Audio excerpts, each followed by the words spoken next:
మీరు చేకూరుస్తున్న పథకాలన్నీ కూడా చాలా బాగున్నాయి. వృద్ధులకి ఇంటికి వచ్చి ఉదయాన్నే పెన్షన్ పిలిచి ఇవ్వటం కానీ చాలా బాగుంది.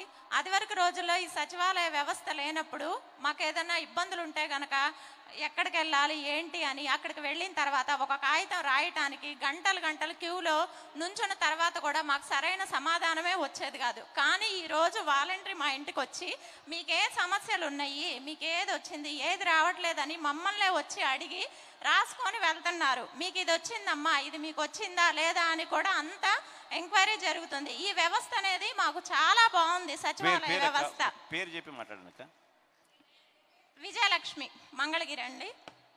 ఈ సచివాలయ వ్యవస్థ అనేది మాకు చాలా బాగుంది. మా దగ్గరికి వచ్చి మా సమస్యల్ని తెలుసుకొని తీర్చడం అనేది చాలా ఇదిగా ఉంది.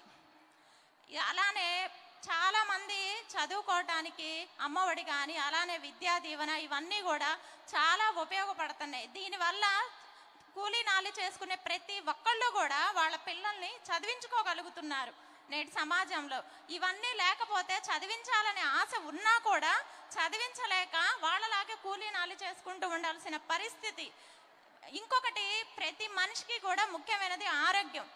ఈ ఆరోగ్యం అనేది ఆరోగ్యశ్రీ ద్వారా 25 లక్షలు ఇవ్వటం వల్ల చాలా మంది కూడా చూపించుకోగలుగుతున్నారు. ఆరోగ్యపరంగా కూడా చాలా మేలు కలుగుతుంది. ఇవన్నీ పథకాలు. ఇంకొకటి, మన జగనన్న చెప్పింది చెప్పినట్టుగా చేసిన ఏకైక సీఎం. అన్ని పథకాలు ఆయన చెప్పిన నవరత్నాల్ని కూడా ఖచ్చితంగా అమలుపరిచిన సీఎం. కాబట్టి మళ్ళీ జగనన్నే రావాలి. జగన్మోహన్ రెడ్డి గారికి జై జగనన్న. అలానే డోక్రాలో రుణమాఫీ కూడా చంద్రబాబు నాయుడు రుణమాఫీ చేస్తా అని చెప్పాడు కానీ ఏ రోజు కూడా చేసింది లేదు. కానీ జగనన్న వచ్చిన తర్వాత రుణమాఫీ, మాకు డోక్రా రుణమాఫీ కూడా జరుగుతుంది. రుణమాఫీ డబ్బులు కూడా మా అకౌంట్ లో పడుతున్నాయి. మా పిల్లలకి అమ్మఒడి వస్తుంది. ప్రతి ఒక్క ఫ్యామిలీలో మాకు ఈ పథకం రాలేదు, ఏ పథకం రాలేదు అన్న వాళ్ళు ఎవ్వరూ కూడా లేరు.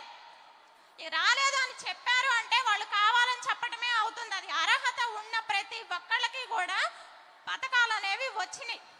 ఇంకోటి, జగనన్న కుల మతాలను చూసి లేకపోతే ఆ పార్టీ వాళ్ళ ఈ పార్టీ వాళ్ళ అని చూసి వేయటం అనేది చేయటం లేదు. అర్హత ఉన్న ప్రతి ఒక్కళ్ళకి కూడా వేశారు. ఇది చాలా గొప్ప విషయం.